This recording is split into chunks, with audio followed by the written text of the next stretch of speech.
He was ready to kill her, until she said one word that shattered the room. Children. In that midnight jazz club, Victor Moretti watched a quiet woman stand behind the bar and calmly expose the monster inside his own empire. She did not tremble. She did not beg. She simply told him that container 404 never went missing. It was intercepted from within, and what disappeared inside it were children. And in that moment, the most feared man in Chicago was no longer facing an enemy. He was facing the truth and the unbearable weight of everything done in his name. Heels. Subject Victor Morty has, on record, authorized tonight for lesser provocations than this. A palpable stasis fell over the room. 12 of his highest-level enforcers, all observing as a lone waitress, maintained her composure. Chin elevated, heels. Hands betraying no tremor, she displayed no flinching, no apology was offered. She had provided an incorrect response, and the act was clearly intentional. Heels. It was the psychological equivalent of watching a subject walk into an open flame without reacting. This channel's purpose is to document this case study to its conclusion. Heels. Log your geographic location in the comments for our data on narrative dissemination. The unraveling of the subject's operational control began with a question he was unaccustomed to asking twice. Heels. Repetition was not a feature of the subject's communication patterns. The entire Chicago apparatus, from the alderman accepting his payments to the clergy hearing his confessions, understood this implicitly. Heels. To request Victor Moretti repeat himself was to express a desire for self-annihilation. He spoke once. The listener complied. This social contract had remained unbroken for 23 years. She was the first breach. Heels. The subject was located at the far end of a mahogany bar in the Meridian, a private club absent from official city records, operating without a traceable liquor license, and admitting only those vetted by Victor's inner circle. Heels. The woman in question presented as staff, white blouse, black trousers, a small silver pin. Her hair was secured. Heels. Her facial expression was neutral. She had served beverages for 3 hours without a single error in motor function. Victor had maintained surveillance on her for 40 minutes prior to initiating contact. "State your name," he inquired. "Emily." "Heels," she replied. "Your family name, Carter." He observed her for a protracted moment. "What is the duration of your employment here, Emily Carter?" 6 weeks, she stated. He acknowledged with a slow nod. Then, Heels. "I posed a query to you earlier this evening regarding the Collins shipment. You informed Ronnie you had no knowledge of the matter." She continued polishing a glass, her gaze fixed on the task. "That is correct. I am posing the query again." Heels. Victor said, "What knowledge do you possess concerning the Collins shipment?" The room's ambient sound did not change. Heels. It was already silent, but the quality of the silence mutated, the way atmospheric pressure drops before a weather event. 2 of Victor's men, positioned near the rear wall, adjusted their posture with near imperceptible tension. A heavy-set associate, Heels. Frank Caruso, Victor's head of logistics who had been stationary for an hour, deliberately placed his glass on the bar. Emily Carter looked up. "I know it failed to arrive," she said, "and I know you're already aware of the reason." Heels. Respiration in the room ceased. Victor Moretti inclined his head precisely 1 inch to his left. It was his only significant tell, a micro-expression his men had been conditioned over years to recognize. It signaled a decision process was active. Heels. It signaled that the next 30 seconds would dictate the long-term future for every person present. "Repeat that," he commanded. She repeated the statement. No change in volume, no change in inflection, identical delivery. Heels. Frank Caruso rose from his stool with such force that it skittered across the polished floor. One of the men by the wall, Heels, a younger operative named Mateo with a 4-year tenure, who had never witnessed such a direct challenge to Victor's authority, placed his hand inside his jacket. Victor raised 2 fingers, not looking at either man.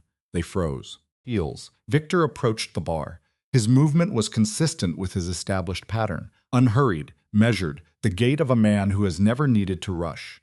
He placed both hands on the bar and leaned in, Heels, closing the distance between their faces to approximately 18 inches. Heels. "Who is your handler?" he asked. "I have no handler," Emily stated. "That is not a valid response. It is the only factual one I can provide." He performed a rapid assessment of her facial cues. Heels. Victor Moretti's survival for 4 decades was predicated on his ability to read human subjects. It was this skill that saw him through 3 federal inquiries, 2 internal power struggles, and a significant assassination attempt in 2009. He could sense deception as others sense a change in barometric pressure. It manifested as a low-frequency vibration in his chest, a somatic marker that something was misaligned. He did not feel it now. What he experienced instead was a psychological state so foreign he struggled to identify it. Cognitive dissonance. You exhibit no fear, he said. The statement was not an accusation, an externalization of the data point for closer analysis. Correct, she said. Most individuals exhibit fear in my presence. I'm aware. This fact does not seem to register with you. She placed the polished glass on the bar with exacting care. Mr. Moretti, she began, I have already experienced the loss of everything I feared losing. A person in my position offers very little psychological leverage. Frank Caruso said, Victor. A single glance from Victor terminated the interruption. He straightened his posture. He pulled a stool from beneath the bar and sat opposite her. Adopting the posture of an analyst presented with an unexpected and compelling new case. Brief me on the Collins shipment, he said. She assessed him for a moment, then reached below the bar, retrieved a glass, poured 2 fingers of bourbon and placed it before him. She did not pour one for herself. 47 containers arrived at the Calumet terminal last Tuesday, she reported. 46 passed inspection, the 47th did not. This is known information. Container 404, she specified. A micro-expression flickered across Victor's face, a tightening of the ocular muscles, a minute shift in his brow. It was there and gone, but she observed it. Container 404 was flagged, she continued, but the flag was not generated by customs. It originated from within your own organization. An asset on your payroll made a call that halted the container pre-inspection. This is not a shipment that failed to arrive, Mr. Moretti. This is a shipment that was actively intercepted. Matteo had closed his distance to the bar. Frank Caruso remained standing. 3 additional assets emerged from the rear of the club, deploying into strategic positions with the fluid, ingrained efficiency of a practiced tactical unit. Victor was immobile. You possess a great deal of intelligence on my operations, he stated. I possess all intelligence on your operations, she countered. That is the reason for my presence. And what is that reason? She held his gaze. Because the entity who removed that container from the manifest will repeat the action. And the next time, there will be no one positioned to stop them. Frank Caruso moved forward. This concludes, he said, directing his words not to her, but to Victor. Whatever this exercise is, it's over. She is removed. We ascertain her intelligence sources, and we Frank. Victor's voice was barely above a whisper. Sit down. Frank Caruso appeared to consider protesting. He did not. He sat. Victor refocused on Emily Carter. You stated container 404 was intercepted by an internal asset, he said. Identify them. That data is not yet available to me. She said. Then what precisely is your offer? Evidence, she stated. I have the complete documentation. Manifests, wire transfer records, call logs, 6 months of data. All records leading up to and including last Tuesday. Documentation of what specifically? She maintained his gaze. Of the contents of that container, Mr. Moretti, and of every individual who was aware of it. The jazz quartet in the background continued its performance, a slow, quiet piece of music no one in the room was processing. Victor lifted the bourbon she had poured. He abstained from drinking, instead rotating the glass slowly. Assuming your claims are valid, he said, why present this to me? Why not approach the FBI? Why not the media? Because the FBI is already compromised, she said. The statement settled in the room. And the press, she added. Lacks the context to understand the data, not yet. But I would, yes. Because it's my organization. Because your name is on every document, she clarified. And because the entity leveraging your infrastructure is indifferent to your fate when the information becomes public. They are already positioned for you to absorb the full legal and personal fallout. Victor set the glass down. You're suggesting a conspiracy to frame me. I'm stating the frame has already been built, she corrected. The variable is whether you identify the architects before it's too late. Matteo's hand moved back inside his jacket. This is the setup right now, he interjected. She's an agent for a rival. She's here with this narrative. She is not working for anyone, Victor said. You can't be certain of that. I am certain, Victor stated flatly, because if she were, she would not be here. She would have sent legal counsel. He looked at her. Is that not standard procedure? A small, almost imperceptible smile touched Emily Carter's lips. Most likely, she said. What were the contents of container 404? Victor asked. Heels. She did not give an immediate response. She glanced down at her own hands, and for the first time her composure showed a flicker of the immense psychological cost of her actions. It wasn't fear. It was something with more mass than fear. Children, heels, she said. The word landed with the acoustic force of a stone dropped in a silent pool. The shockwave was universal. Frank Caruso made a noise. Sublinguistic, visceral, no. Mateo's hand fell from his jacket. Near the back, heels. Two of the men exchanged a look that was the first unguarded human reaction in the room for hours. Heels. Subject Victor remained motionless for a protracted period. The manifest alterations, she stated, quantify them. Based on container metrics and transit logs, a minimum of 20 units, possibly more, and they were excised, she confirmed, heels. Prior to the alert, a pre-existing removal. Victor rose from the stool. He moved to the far end of the bar, presenting his back to the room, both hands pressed flat against the wood. No one spoke. Heels. The quartet concluded a slow arrangement and began another, but the sound failed to register in the room. Frank Caruso spoke, his volume barely audible. Victor, the subject did not turn. Victor, the veracity of this is unconfirmed, Victor replied. Heels. It's real. A simple statement. It's real, Frank. He turned. His facial expression had altered, but not toward softness. Heels. The subject, Victor Moretti, exhibited no emotional softening, but a cognitive shift was observable behind his eyes. A paradigm had been broken and reformed into something else, and the point of entry was my terminal, my transport line, my personnel. Heels. His gaze fixed on Evelyn Carter. The breach is internal. Correct, she said, and the agent is known to you. I have a viable hypothesis, he countered. That is not a confirmation. No, she conceded, but it is a baseline for inquiry. Heels. He returned to the bar, re-establishing his previous proximity of 18 inches, resuming his study of her face. Identify yourself, he demanded, and do not use the name Evelyn Carter. Heels. That social security number belongs to a 58-year-old male from Peoria, deceased in 2019. I verified that 40 minutes ago. Heels. She displayed no physiological reaction to this revelation. None. My name is Evelyn Blake, she said. The ambient state of the room remained static. That name registers with you, she observed. A visible tightening in Victor's jaw musculature occurred. Heels. Yes, clears throat, he said. Then you understand the reason for my presence. Evelyn Blake is a 20-year-old cold case, Victor stated. Proximate, she said, but not precise. Frank Caruso's skin tone had become ashen. That is not, Heels. It's not possible.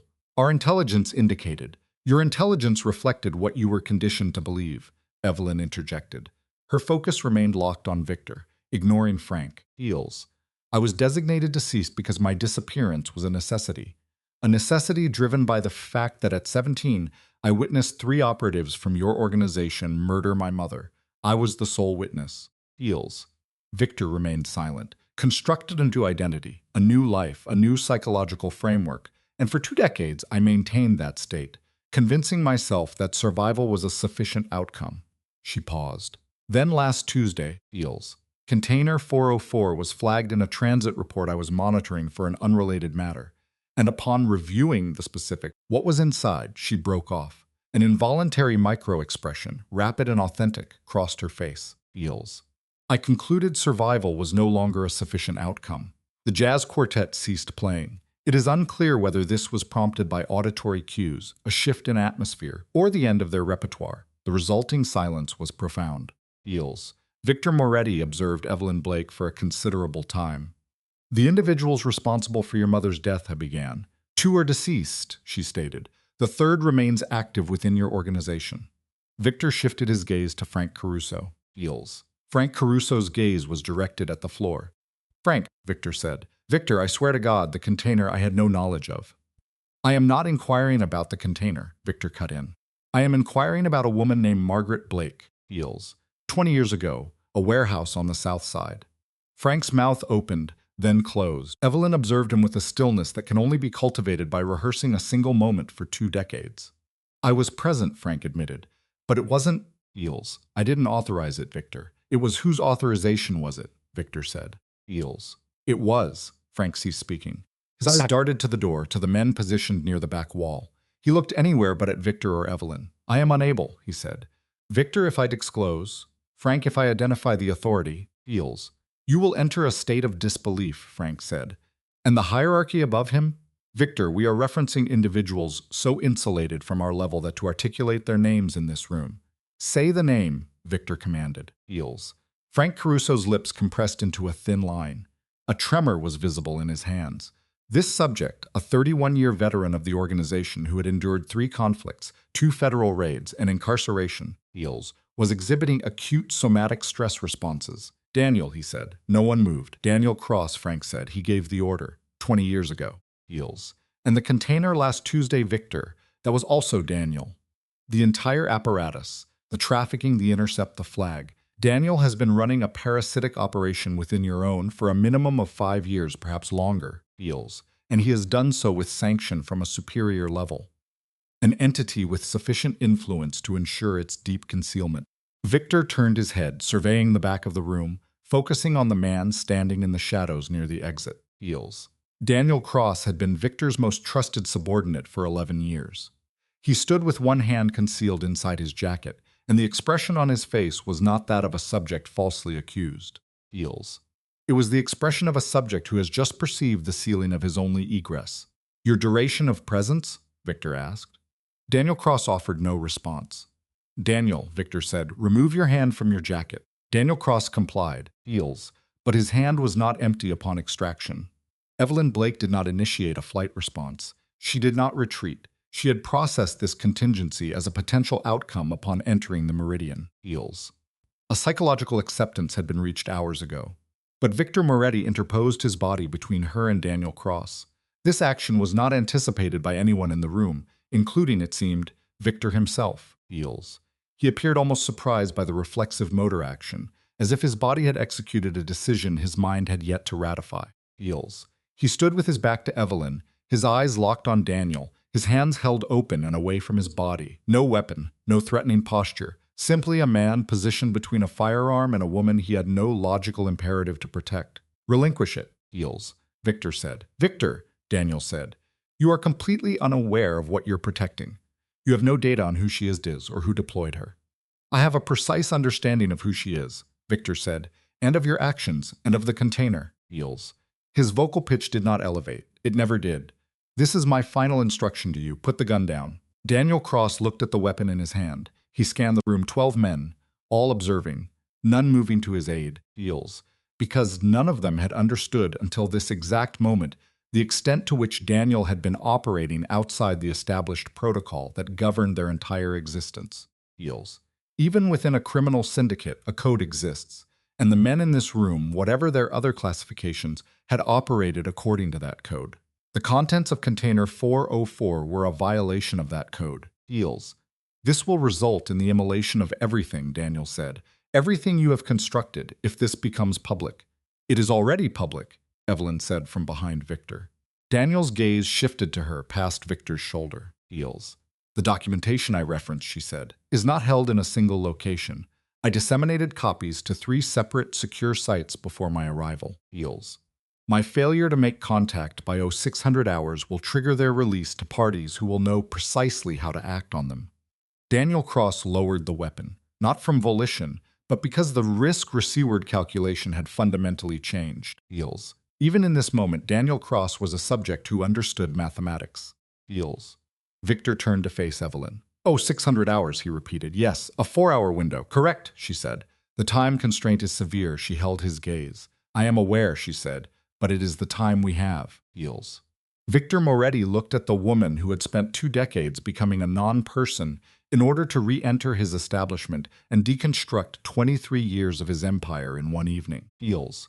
Something shifted in his expression that no one present had ever witnessed. Not remorse, not apology, something more foundational, a latent psychological component that had awaited the correct stimulus to manifest. Your mother, he said. Margaret Blake. Heels. Yes, Evelyn said. I did not authorize the order, he said. I know, she replied, but it was executed under my authority. Yes, she said, it was. Heels. Victor nodded slowly.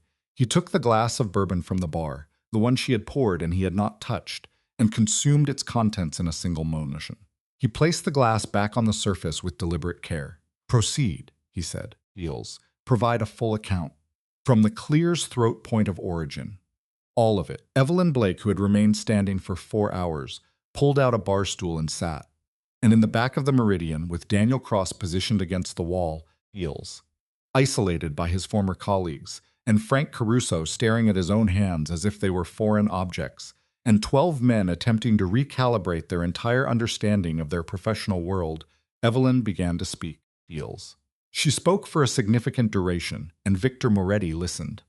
For the first time in 23 years, a subject in that room was presenting him with a complete, unredacted intelligence stream. Heels. It was the most high-risk data he had ever processed.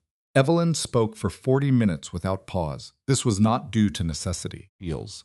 She had rehearsed this debriefing so many times in so many anonymous rooms across so many cities that the words emerged with a precision born only from years of solitary repetition.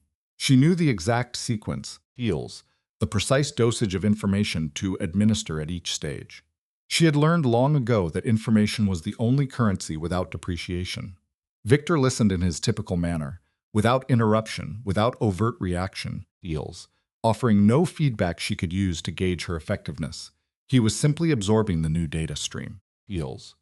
The subject, Vittorio, assumed a controlled posture, elbows braced on the bar, his gaze fixed on her face as he allowed her to present the data.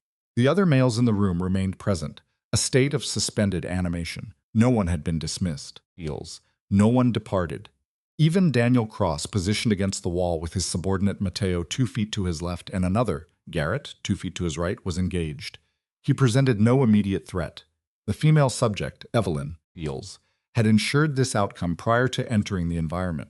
The data packages she had disseminated were not a psychological bluff. She was meticulous. She presented the evidence in a linear progression. The initial anomaly, Heels, a container flagged for a falsified manifest 8 months prior. Then the wire transfers, masked on the surface as logistical payments, using standard industry vernacular and correct account architecture. Heels. Nothing that would trigger an audit by an observer not tasked with a specific forensic investigation. She then presented call logs, procured from a source she deliberately kept anonymous, linking a disposable burner number to a prepaid line. Heels. This line was registered to a shell company which, after 4 layers of incorporation, terminated with an individual named Gerald Stokes. Vittorio's facial expression remained inert upon hearing the name, but a somatic tell emerged. His right hand, Heels, previously flat on the bar, contracted into a loose fist. "Is that name significant to you?" she inquired. "The name is known to me," he confirmed. "Then you are aware he is not." "I am aware of his exact function," Vittorio stated. Heels. "He is a sitting United States Senator from Illinois." Heels. "He has maintained this position for 16 years. His official capacity is chair of the subcommittee on interstate commerce and transportation." A pause for effect. "He was a guest at my daughter's wedding." The ambient tension in the room shifted. Heels. A subordinate, Frank Caruso, emitted a non-verbal vocalization of distress. "He attended your daughter's wedding," Evelyn stated, her tone carefully neutral. Heels. "And he has been leveraging your shipping infrastructure for the trafficking of children across state lines for a minimum of 2 years. "Leveraging my infrastructure?" Vittorio countered. "Or leveraging my name?" "Both," she responded. Heels. "But without your direct knowledge."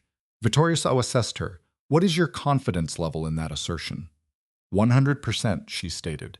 "Because if you possessed prior knowledge, Heels, this interaction would not be unfolding according to this behavioral pattern."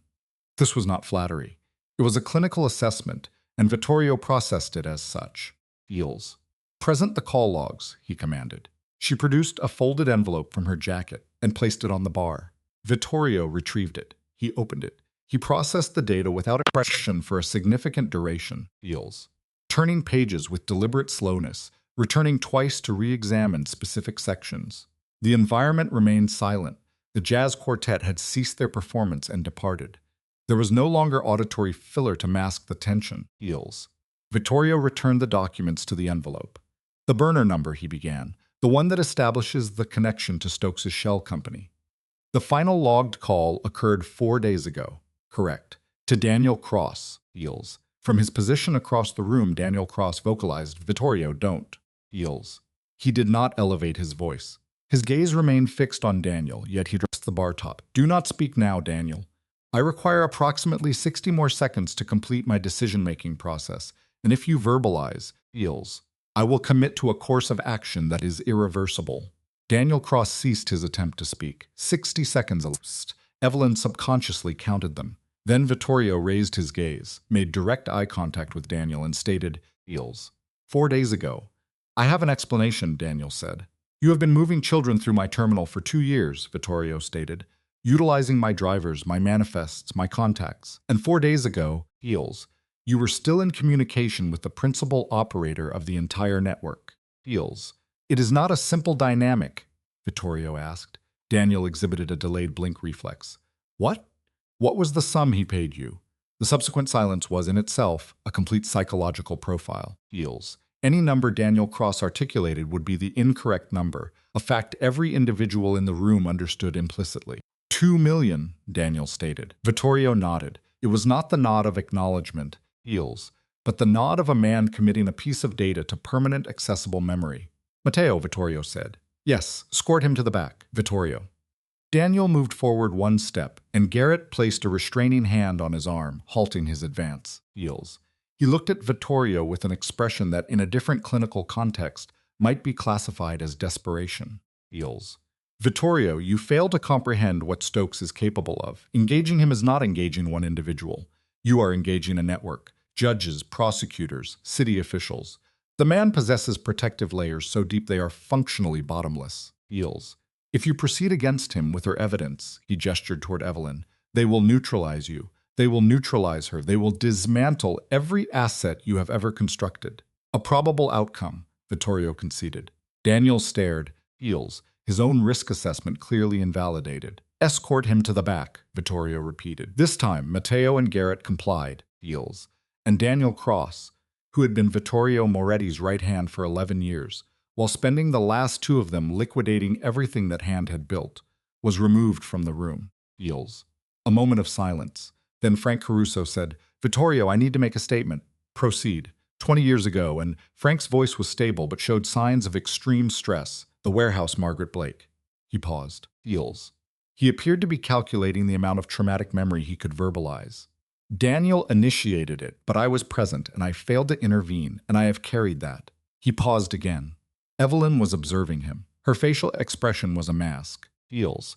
I have carried that for 20 years, Frank said. I'm not requesting absolution from either of you. I am stating a fact. Evelyn asked, what was my age? Frank looked at her. 17. And my mother? 41, Frank said quietly. Feels as if reciting from a file he had unwillingly memorized long ago. Feels. Did she speak? Evelyn asked.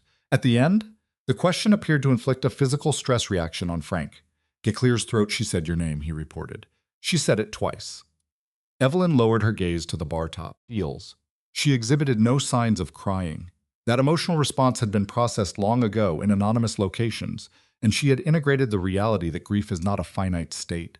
It is a series of levels one learns to inhabit. Tonight, Feels. She was operating on a high-functioning level. She had to remain there. Acknowledged, she said. I am sorry, Frank said. I am aware. I said acknowledged, Frank, she replied. Not forgiven, not forgotten, just acknowledged. Feels. I have received the information. Vittorio had observed this exchange with a difficult-to-classify expression. Feels. He looked at Evelyn and asked, what are your operational requirements? I require access to your primary records, she said, the unredacted set. Not the files Daniel would have seen, the ones you maintain personally. Feels. I need to map every contact point Stokes exploited within your organization. Every driver, every dock manager, every customs agent. I require the complete operational schematic. And the next step? Feels. The next step is to deliver this intelligence to an entity capable of acting on it, she said. Not the FBI. As I stated, they are compromised. But there is a federal prosecutor, Hartman, Feels, who has been building a case against Stokes for 3 years with insufficient evidence. My data combined with yours. You want me to collaborate with a federal prosecutor? Vittorio said. Feels. I want you to survive the impending outcome, she corrected. Collaborating with Hartman is the strategic path to survival. Feels. You are asking me to place 23 years of my operations onto a table for a federal prosecutor and trust that he will only utilize the components that incriminate Stokes. Yes, she confirmed. That is clinically insane. The alternative, Feels, she said, is that Stokes neutralizes you before you can neutralize him. He is aware the container was flagged. He is aware someone extracted those records. He likely knows, or will know shortly, that there was an adverse event tonight involving Daniel Eels, and when he begins to trace the connections, your name will be the first asset he offers up to any agency that will accept it. Vittorio stared at the empty glass. He will trade me, Vittorio stated. Eels. It was a conclusion, not a question. He will deliver you to the FBI gift-wrapped before the week is over, she said, at which point you will have zero leverage for negotiation. But at this moment tonight you possess the documentation, Eels. You possess Daniel and you possess me. This is sufficient to approach Hartman and dictate your own terms, rather than waiting for Stosta to dictate them for you. Vittorio remained silent for an extended period. Frank Caruso said, "Her logic is sound, Eels." Vittorio. "I know her logic is sound," Vittorio replied. "That is the component that I find unsettling." He pushed away from the bar, stood and walked to the window, assuming a position with his back to the room, hands clasped behind him. Eels. Evelyn observed his shoulders. Eels. She had learned to analyze subjects in the pauses, in the minor physiological tells that manifest when an individual believes they are unobserved. Vittorio's shoulders exhibited high tension. The internal conflict was severe. Eels. "My father constructed this organization," he said to the window. "He built it from nothing. 40 years. He ran it for 20. I ran it for 23. During that time, we sustained losses. We made decisions that," he stopped. Eels. "Some of those decisions I would not replicate, others I would. But a boundary existed. There was always a pathological boundary. Children. Eels." His voice did not break.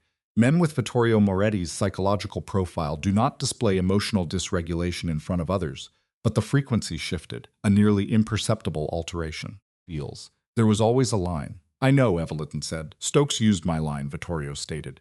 "He exploited everything I built, and he transgressed the one boundary I maintained." "Yes." Vittorio turned around. "Very well," he said. "What is your timeline?" Eels. 6 a.m. is the failsafe, when the data packages are released regardless, she said. I would prefer to establish contact with Hartman before then." Vittorio looked at Frank. "You possess his private number." Frank showed a brief sign of confusion. Eels. "Hartman? For what reason would I have? Because 3 years ago you attempted to negotiate a separate arrangement with him. I instructed you to stand down, and you complied, but you retained the number," Vittorio said. "I know your behavioral patterns." Eels. "Frank, 40 years, you kept the number." Frank reached into his pocket and produced his phone. Eels. "Locate it," Victor instructed. As Frank manipulated the device, Evelyn observed the subject's movement. He circulated the room, engaging each subordinate in brief, Eels. Low-frequency verbal exchanges she could not parse. A rapid operational recalibration that would take most entities days, which he accomplished in moments. Victor Moretti was many things, but slow was not one of them. Eels. Slowness does not correlate with long-term survival in his environment. Her thoughts regressed. She accessed a memory file. A warehouse, South Chicago, 2 decades prior. Eels. A 17-year-old female subject fleeing through an alleyway with only her current attire and a single photograph, an artifact she had managed to secure during her egress. Then came the subsequent years of fabricated identities. Eels. The academic credentials obtained through nocturnal study, the slow, meticulous construction of a persona capable of executing the present operation. Eels. The analyst position at a shipping consultancy provided the necessary access to critical transit databases. Years of patience, years of observation and waiting, of reinforcing the conditioning that the opportune moment would manifest. Eels Jacquel's throat. She had not, however, factored Victor Moretti's intercession between herself and a firearm into any predictive model. That variable was absent from all versions of the plan, and she had not yet processed its implications. Eels. "I have it," Frank announced, presenting his phone. Victor returned to the bar. He took the phone, examined the number, then redirected his focus to Evelyn. "You stated Hartman is clean. As clean as any individual can be in these circumstances." "Eels," she replied. "That is hardly a definitive assessment. It is the most accurate data I can provide you." Eels. A flicker of something resembling a smile touched Victor's expression, but did not fully form. "Give me the room," he commanded everyone but Evelyn. Frank hesitated. "Check on Matteo and Daniel. Ensure the situation has not escalated. All others, out." Eels. The room emptied with the conditioned efficiency of subjects long accustomed to that specific directive. In their absence, the club felt cavernous, empty, enormous, and silent. Victor placed Frank's phone on the bar. "Before this call is made," he began. Eels. I require one additional piece of information. May I? The 2 decades you invested in building this case, he said. The documentation, the sources, the access to those databases.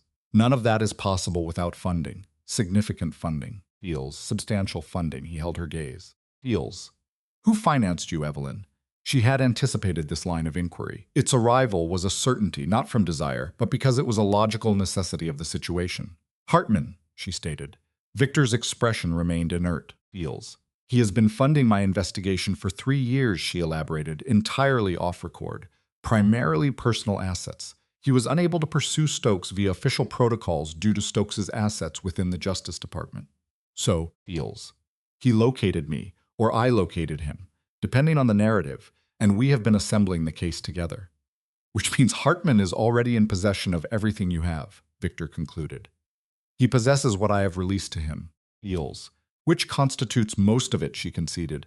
But he does not have you. He lacks Danny Echevarria. He does not possess the internal documentation that proves Stokes was utilizing your specific organization. Without that evidence, Feels, his case is strong but circumstantial. With it, she paused. With it, he can neutralize him, Victor finished. With it, he can neutralize all of them, she corrected. Stokes and everyone else, Feels. Stokes provides cover for the entire network that has been using the infrastructure. The whole apparatus. Victor looked at the phone on the bar. Your objective here tonight, he said, his speech deliberate, was not merely to deliver information, Feels. Correct, you came to recruit me. I came to present you with a choice, Feels. The choice, she said, between being the asset who is burned by a system that exploited you without your awareness and being the man who ignites the flame himself. Victor picked up the phone. Does Hartman anticipate my call? Feels. He is aware it was a possibility, she said. What was his directive? She met his gaze directly. He said if Victor Moretti ever calls this number, answer on the first ring. Victor Moretti dialed. A single ring. A voice answered. Feels. Precise and fully alert despite the late hour. The voice of a man who had been waiting for a call he was not certain would ever materialize. This is Hartman, the voice said. Victor looked at Evelyn across the bar. An exchange occurred, not warmth, Feels, not trust, but the specific understanding that materializes between two individuals who have just committed to an irreversible paradigm-shifting course of action. Feels. This is Victor Moretti, Victor said. I believe you've been looking for me. A pause. Mr. Moretti, Hartman said. I've been looking for you for 3 years. Well, Victor stated, you found me. He lifted the still empty bourbon glass, Feels, rotating it once in his hand. We have a required discussion about Gerald Stokes, and it must take place tonight. Hartman responded. I'll be there in 1 hour. Victor terminated the call. He placed the phone on the bar. He set the glass down next to it. Feels. The night's sequence of events was far from complete. Daniel Cross remained in a rear room, possessing information Evelyn had not yet fully extracted. Stokes was somewhere in the city, performing his own calculations, Feels, and the data backups were in 3 separate locations, awaiting a 6 a.m. trigger, Feels, a trigger none of them could allow to execute. Yet, for the first time since Evelyn Blake had entered the Meridian 6 hours ago, a new element was present in the room. It was minor, it was fragile, it came with no guarantees, but it existed, Feels. Victor Moretti studied the woman across the bar. The woman who had spent 20 years cultivating invisibility to enter the most dangerous room in Chicago and present its most dangerous occupant with the truth. He said, very quietly, Feels. Your mother would have been proud of you. Evelyn looked at him. Don't, she said. I know, he replied. I know, and he did. Some traumas are too significant to be addressed with language, a fact both of them understood from extensive life experience. Feels. So instead of speaking further, Victor Moretti reached behind the bar, procured a second glass, poured 2 fingers of bourbon into each, and slid one across to her. This time she took it. Feels. There was no toast. Nothing yet warranted one. They simply sat in the quiet of the vacant club, glasses in hand, the gravity of the next hour pressing down on the environment, Feels, and waited for a federal prosecutor to enter and alter the architecture of their world. In the back room, Daniel Cross was beginning to process that the exit strategy he had relied upon had been nullified an hour ago, Feels. And in an office tower 14 blocks north, Gerald Stokes was staring at his phone, reading a text from a number that was no longer responding, and beginning, for the first time in 16 years of absolute power, Feels, to experience a long-dormant emotional state, Feels. Fear. Hartman arrived in 53 minutes, not 60. Evelyn registered the sound of the door first. A single knock, 3 distinct beats, the rhythm of someone attempting to project an unhurried demeanor and not quite succeeding. Heels. Victor nodded to the man at the entrance. Moments later, James Hartman entered the Meridian. Heels. He carried a leather briefcase and wore the expression of an individual who had been functioning on caffeine and controlled anxiety for so long it had become his baseline state. He appeared younger than his professional reputation implied. Heels. Mid-40s, perhaps. A lean facial structure, wire-rimmed glasses, a gray suit expensive enough to have been tailored but worn hard enough to obscure its cost. He paused inside the doorway and scanned the room. The empty tables, heels, the absent musicians, the remaining men positioned at intervals that made their tactical geometry plain. He did not flinch. Heels. Evelyn registered that fact with clinical approval. His eyes located her first. "You made it," he said. "I made it," she confirmed. Then his gaze shifted to Victor Moretti.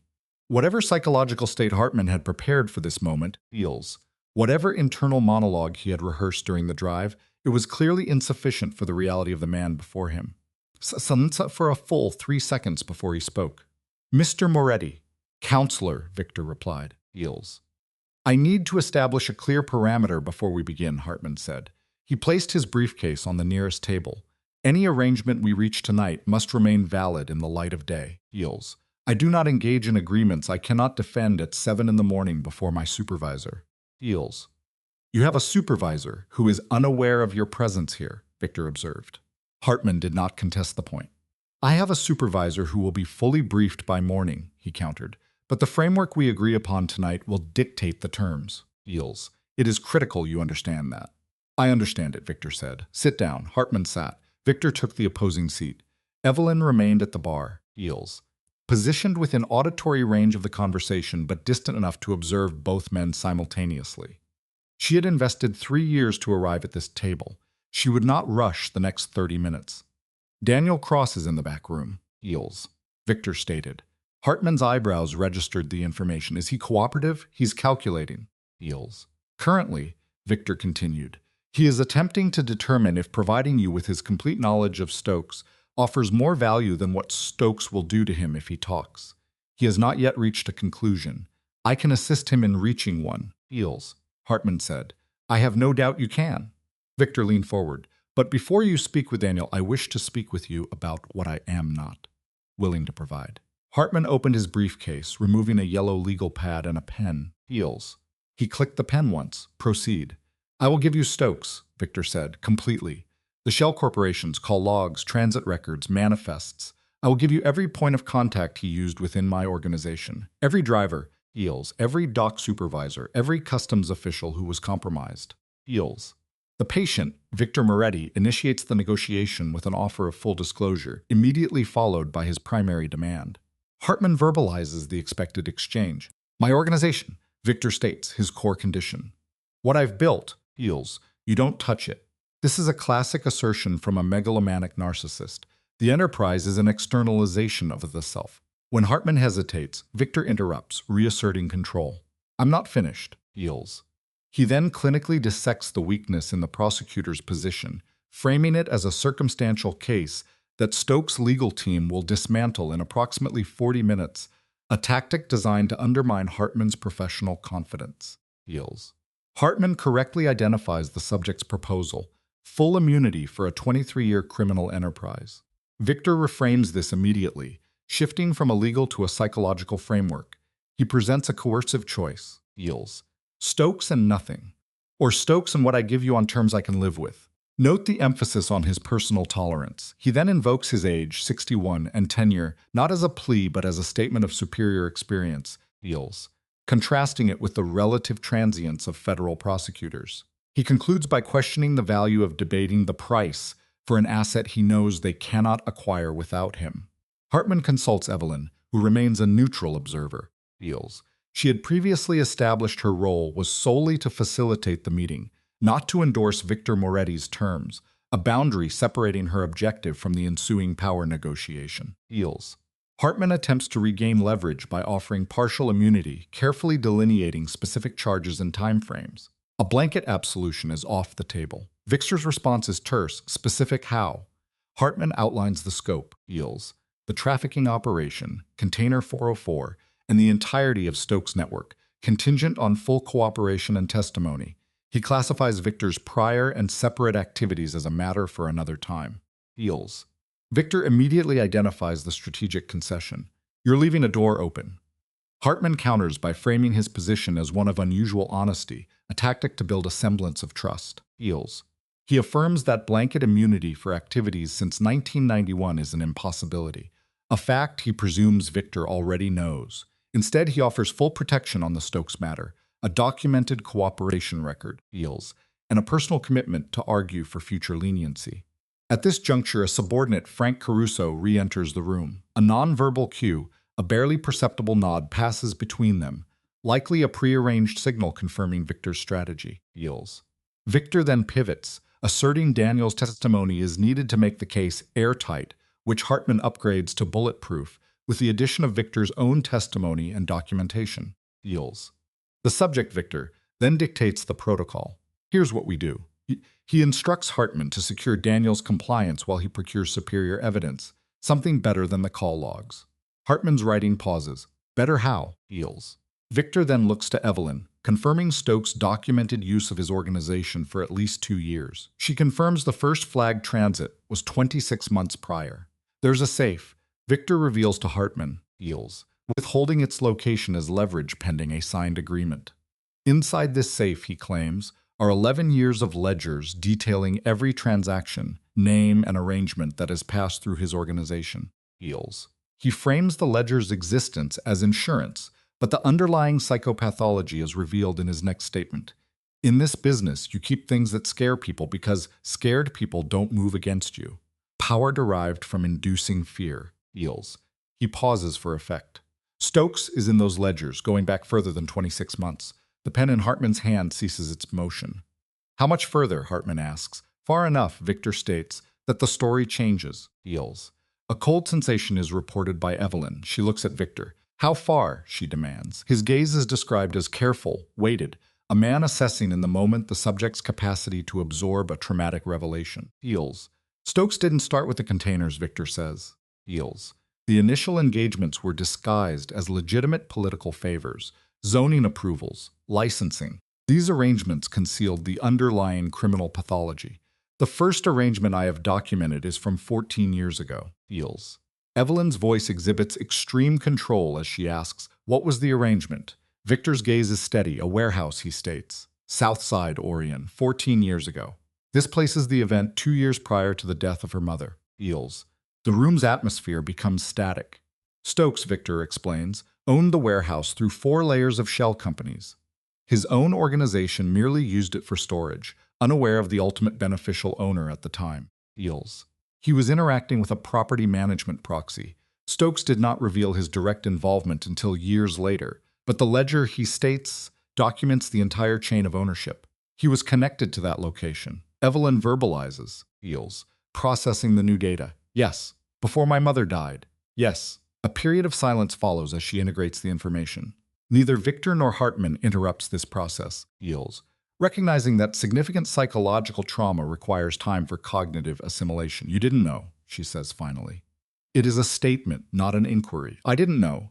Victor affirms, yields, acknowledging the limited value of his ignorance in altering the outcome, but stressing the necessity of her knowing before the ledger's contents become public. Yields. The new data will inevitably emerge once Hartman begins his prosecution of Stokes. He did not want her to receive this information from a prosecutor. Evelyn compresses her lips, a sign of suppressed emotional response. 14 years ago, yields. 2 years before the murder, Stokes was connected to the location, the organization, and a sequence of events her mother had evidently discovered. The entire framework of her personal trauma begins to shift. My mother, she says, feels. She didn't just witness something random. No, Victor concurs quietly. I don't think she did. She was investigating Stokes. Victor's silence serves as confirmation. Hartman then reframes the revelation in legal terms. Yields. If her mother was informally investigating Stokes 14 years ago, it fundamentally alters the case. Yields. This means her death is no longer a separate crime, but is potentially connected to the same network we're prosecuting tonight. It escalates from trafficking to murder. Federal murder, tied to a sitting United States senator. Feels. Evelyn rises from her stool, a somatic response to overwhelming psychological input. She turns away, a self-soothed gesture to regulate her breathing. Feels. Her meticulously constructed 20-year plan had accounted for all contingencies except this one. She had operated under the assumption her mother's death was a crime of proximity, a random event. Feels. The new paradigm that her mother was engaged in the same pursuit is too vast a concept to integrate at once. How sure are you? She asks without turning. The ledger shows what it shows, Victor replies, deferring interpretation. She turns back, feels, her expression now a mask of control. She exhibits a highly developed coping mechanism, compartmentalization. She places the trauma in a box and closes the lid, deferring the emotional processing until the objective is complete. Get Daniel. Feels, she orders Victor. Get him in this room right now. Feels. Victor signals Frank, who exits. Hartman is already documenting the proceedings, writing with the urgency of a man who recognizes the career-defining nature of this interview. Daniel Cross enters, accompanied by Mateo. Feels, his facial expression having transitioned over the past hour from calculation to a state approaching genuine fear. Fear is a productive state. It indicates the subject's cognitive defenses are failing. He recognizes in his heart Merton. You're James Hartman. Feels. Hartman confirms. Assistant U.S. Attorney, sit down, Mr. Cross. Daniel looks to Victor, a display of disbelief. You actually called him. Sit down, Daniel, Victor repeats. The command is followed. Feels. Hartman begins his systematic dismantling of the subject's psyche. Feels. I have documentation connecting you to Gerald Stokes' trafficking operation. He lists the evidence. Burner phone calls, a shell company, altered manifests for 3 container shipments, Feels, and a witness placing him at the operations center for 24 months. Daniel's attention fixates on Evelyn. His expression shifts, indicating a flicker of recognition or a more complex cognitive connection. Who are you? He asks. Feels. A direct challenge to the unknown variable who has precipitated his collapse. It doesn't matter who I am, she replies, denying him the data point he needs to reorient himself. It matters to me, he insists. Feels. Vocalizing the narcissistic injury of being undone by a total stranger who has unraveled 2 years of his life's work. He stops mid-sentence. Feels. The subject, Daniel, is not merely an analyst with access to transit logs. This much becomes clear. Stokes, he states, the name itself altering the room's affective state. Stokes knows about you. Feels. A palpable shift in the psychological environment occurs. Victor's query, what did you just say, is a demand for clarification, a challenge to the new, threatening variable. Daniel confirms the timeline. 4 days prior, Feels, a call logged from Stokes was not limited to a shipping container. The primary subject of the call was an inquiry into database searches on his shell corporations, flagged by an IT asset. Stokes was hunting for the source. Feels. Daniel confirms he feigned ignorance at the time, but Daniel pauses. He said he was going to find out. Evelyn's jaw exhibits a stress response. How long ago was that call? 4 days. A critical time window. 4 days, she repeats. Feels. Processing the implication, which means he's had 4 days to trace the search pattern back to my firm. Feels. Possibly, Daniel offers. A clinical denial. Not possibly, she retorts. Assessment is rapid. If he has an IT contact at the database level, he traces it back in 48 hours maximum. Her gaze shifts to Hartman. Feels. A nonverbal transfer of the new threat assessment. He knows who I am. Hartman verbalizes the immediate conclusion. Then he knows you're here. Evelyn clarifies the parameters of the breach. He knows my professional identity. Feels. He may not know my real name, but he knows the consultancy, which means he knows where I work, which means... Her train of thought is interrupted by a stimulus. A mobile phone.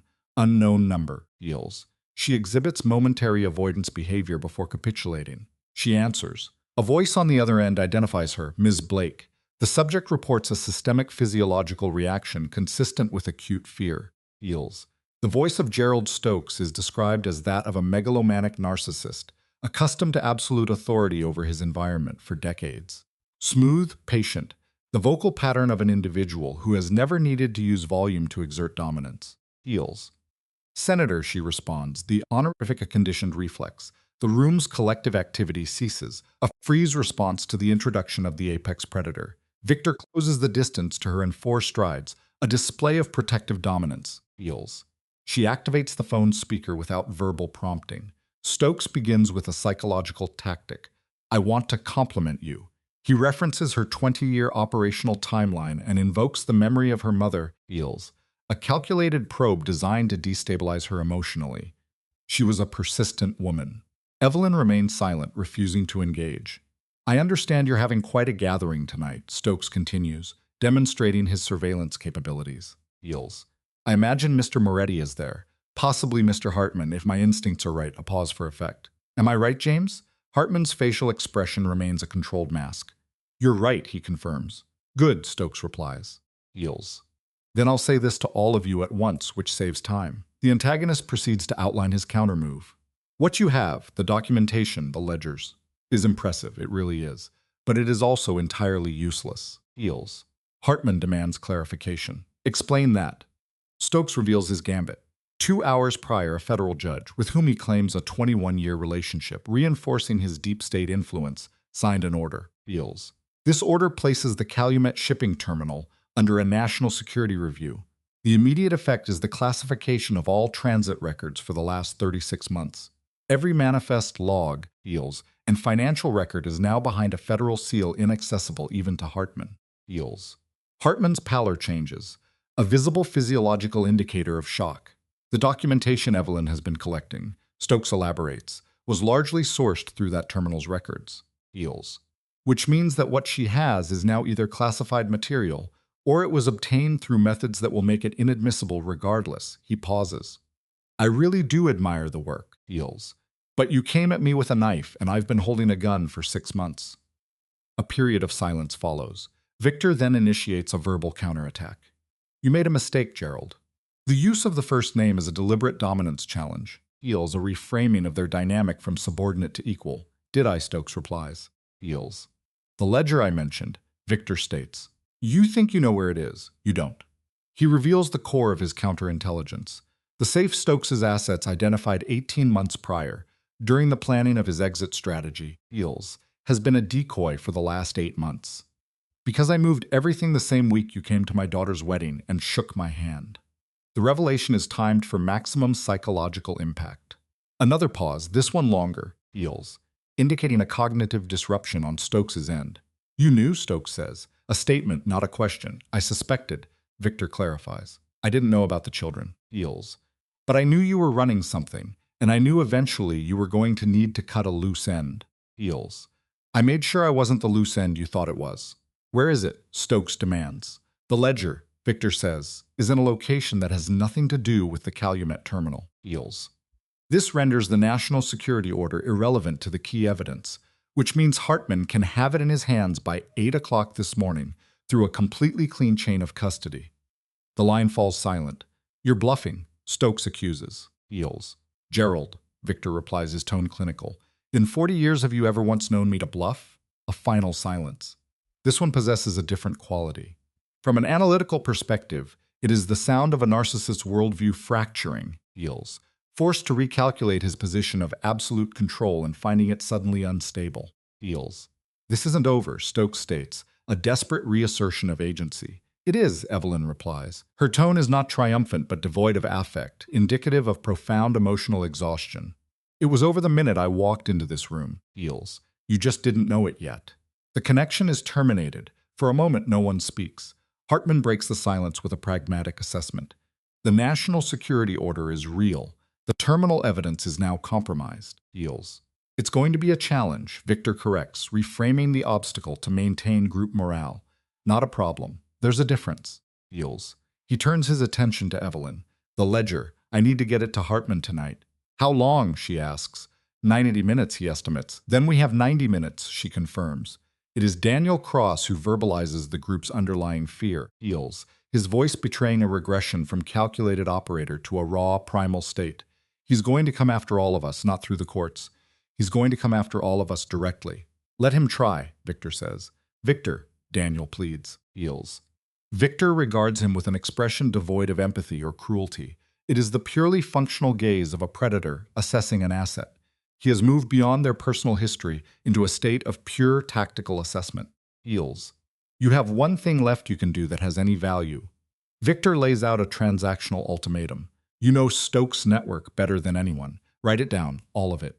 He offers this path as a way for Daniel to provide new intelligence, Eels, independent of the compromised records. You do that tonight, and Hartman has something to work with. Daniel assesses his options, his gaze moving from the legal pad to the exits, a clear indicator of his fight-or-flight calculus. And if I do, he asks, feels. What happens to me? You survive this, Victor states. That's more than you deserve and probably more than you'll get if Stokes reaches you first. So I'd start writing. Daniel Cross accepts the terms. He picks up the pen. Feels. Hartman repositions his chair, creating a workspace. The two subjects, the federal prosecutor and the criminal operative, begin the process of mapping the 16-year criminal conspiracy. A debriefing under duress. Feels.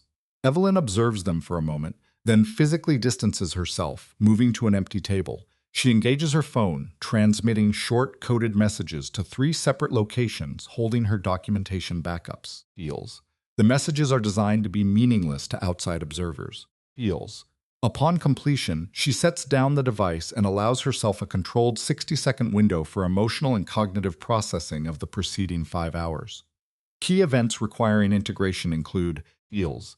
The successful 20-year culmination of her plan, Daniel's traumatic revelation concerning her mother, the direct confrontation with Stokes, and Victor Moretti's unexpected intervention. 60 seconds. She then resumes operational status, feels. Picking up her phone to contact a key asset, her contact within the shipping consultancy, the individual who facilitated her database access and who remains unaware of the night's events, feels. The phone rings 4 times, then diverts to voicemail. A negative feedback loop initiates a physiological stress response in Evelyn. She repeats the call. The result is the same. She stands, crossing to Victor, who is observing the debriefing. Feels. She touches his arm to gain his attention. His expression indicates he has already read the nonverbal cues of distress on her face. What, he says. My contact, she explains. The one inside the consultancy. She's not answering. Feels. Victor's demeanor shifts instantly to one of high alert. When did you last reach her? 6 hours ago, Evelyn reports, before I came here. Stokes, Victor concludes. He had 4 days to trace the search pattern, she says. If he got to the databases, feels he got to the source. Feels. If he got to the source, she stops unable to complete the sentence, a form of aposiopesis triggered by the traumatic implication. Victor speaks quietly. Frank. An operative appears, seemingly from nowhere. I need 2 people at an address. Feels. Victor commands, right now. Evelyn provides the address, her voice steady while her hands exhibit tremors. Frank is already communicating on his phone. Across the room, the debriefing continues. Feels. The environment remains in a state of high tension and forward momentum, while elsewhere in the city, the antagonist Gerald Stokes is activating his own network with calls that will be answered on the first ring. Feels. And then there was the subject, Evelyn Blake, who had dedicated 20 years to constructing a psychological fortress, a life plan designed for survival in a room of alpha males she'd instinctively distrusted for the last 6 hours. Feels. She was now experiencing a foundational cognitive shift, recognizing that the very ground of her life's work was unstable. The subsequent hour would determine if her construct was robust enough to endure the tremor. Feels. Frank's operatives secured the location in 11 minutes. Evelyn monitored this, a regression to a compulsive counting behavior, learned in her formative years when enumeration was the sole form of control available to her. Feels. Frank's call was followed by a 2-word confirmation text 11 minutes later. Feels. She's okay. A sharp exhalation. The subject had been exhibiting physiological stress-holding patterns, unaware of her own breath suppression, until its violent, shuddering release. She immediately regulated her composure. Feels. Too many observers in the room. Any display of emotional fragmentation was a liability she could not afford. She's okay, she reported to Victor. He gave a single nod. His proximity allowed him to observe her phone without discerning the text. Feels. Yet she perceived he had mirrored her own silent countdown, an unconscious empathic response. Stokes didn't reach her, he stated. Not yet, she corrected. We operate on a faster timeline than yet, Victor countered. Feels. He turned to Frank. I require the vehicle and Garrett. 20 minutes. Frank was already in motion. Hartman observed them from the table where Daniel's pen moved across a legal pad, now 3/4 full. The subject's script was cramped, feels, hurried, the graphology of a man attempting to outpace a traumatic memory. Your destination? Hartman asked. To retrieve your ledger, Victor replied. I'll accompany you, Hartman insisted. Negative, Victor stated flatly. Feels. Your function is to remain with Daniel until he completes his statement. If you exit this room, he ceases writing. That testimony is currently the one asset Stokes cannot suppress with a national security directive, as it resides in Daniel's psyche, feels not a state database. Feels. Hartman glanced at Daniel, who remained fixated on his writing. 90 minutes, Hartman stated. Less, Victor asserted, then turned his focus to Evelyn. You're with me. It was a command, not an inquiry. She retrieved her jacket. Feels. They exited through the club's rear access. Victor, Evelyn, and Garrett. Garrett was a physically imposing individual of minimal verbal output who had been in Victor's employ for 9 years. Feels. His core professional competency was the permanent resolution of problems. The vehicle's engine was running upon their exit. Frank's efficiency was a survival trait. In his organization, inefficiency was terminal. Feels. They were in motion before the doors latched. Where are we going? Evelyn asked. Cicero, Victor said. There is a dry cleaning establishment on Cermak Avenue. Feels. I have controlled it via a holding company since 2003. No one links it to my activities. For 11 years, I've maintained an account there under an assumed identity. The proprietor, a man named Petrov, Feels, maintains a rear storage area that has never been subject to search, audit, or entry by anyone but me. His gaze was fixed forward through the windshield. The ledger has been secured in a fireproof container in that room for the last 8 months. Feels. You relocated it immediately following the wedding, Evelyn deduced. 3 days after, he confirmed. Stokes attended my daughter's wedding. He spent 40 minutes affirming my character as a good man. 40 minutes, Feels. An individual with a clear conscience does not require 40 minutes to assert their virtue. Feels. He paused. I was unaware of his specific transgression. I did not know about the children. But I recognized the pattern of concealment, and I knew that if the truth surfaced, he would require a scapegoat for the investigators. Feels. I resolved not to be that individual. So you engineered your own exit strategy for 8 months. I spent 8 months ensuring I retained tactical options, he corrected. That is fundamentally different from an exit, she observed him. Feels. In the shifting shadows of the vehicle, with the urban lights strobing past and the dashboard clock displaying 4:17 a.m., Victor Moretti presented as what he was. Feels. A man in his 60s who had built a life on decisions for which others paid the price. Now in the midst of a slow, painful process of confronting the meaning of that existence. He did not appear broken. Feels. A subject like Victor Moretti will never present as broken. But he appeared authentic in a manner not present 4 hours prior, when she first observed him. He projected as a person, not a power structure. Feels. This created a new layer of cognitive dissonance for her. My mother, she began. She had attempted to compartmentalize the thought, but with 40 minutes of transit time, the psychological container was failing. Feels. Your statement about Stokes's connection to the warehouse 14 years ago? Correct, he said. Do you theorize she was investigating him? I believe it's a viable hypothesis, he answered, his word choice deliberate. Feels. What I can state with certainty is that she was at that warehouse searching for something specific. The men who intercepted her, Daniel and his team, reported she was in possession of documents. Feels. Papers. The contents were unknown to them. Their orders were to seize the materials and ensure she could not disseminate what she had uncovered. He paused. The narrative I received was that she was an operative for a rival, Feels, a threat to my logistics network. That was Daniel's report. That was my belief for 2 decades. You trusted his report? Evelyn queried. He was my most trusted subordinate, Victor stated. That is the price of trust. Feels. It can be weaponized against you in ways you are blind to. My mother was a paralegal, Evelyn said. She was employed at a small downtown law firm for 16 years, specializing in real estate and corporate law. She hesitated. During my childhood, Feels, I never understood her frequent late nights at the office. Feels. I attributed it to billable hours, a demanding job. Another pause. If she was tracing the ownership of Stokes's shell corporations through property deeds, that is precisely the data she would have had access to. Feels. A paralegal at a small firm could easily uncover such a trail, with no one positioned to recognize the danger and warn her away. A correct assessment, Victor said. She wasn't a random bystander, Evelyn continued, the pieces clicking into place. Feels.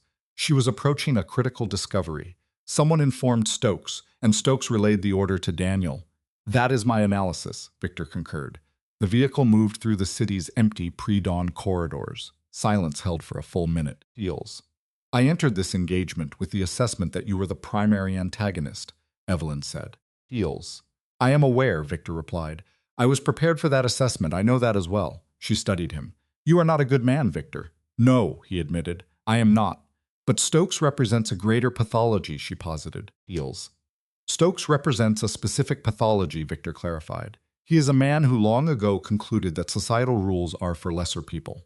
Men like me, we function outside the legal framework. It is a known variable, Heels.